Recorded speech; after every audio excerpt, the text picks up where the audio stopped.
বলো। ওই পাগলটাকে কেন নিয়ে আসলা? গাড়িতে জিজ্ঞেস করলাম, কোনো কথার উত্তর দিলা না। বলো কেন নিয়ে আসলা? দেখো, ওকে পাগল বলবে না। ও একজন গরিব মানুষের ছেলে। যত টাকাই লাগুক না কেন, ওকে আমি সুস্থ করে তুলবো।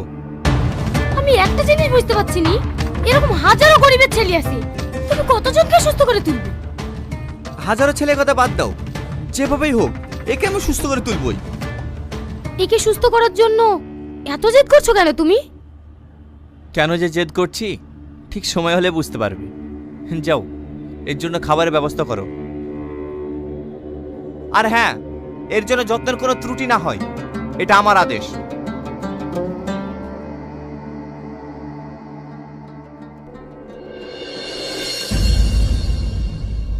স্যার, রিপোর্ট দেখে কি বুঝলেন?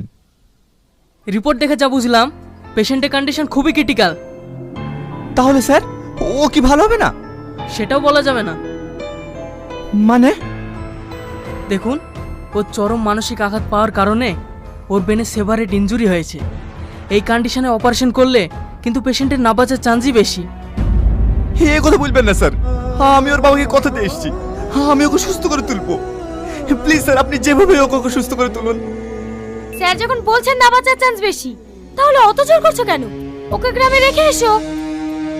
তুমি চুপ করো, একটা কথা বলবে না।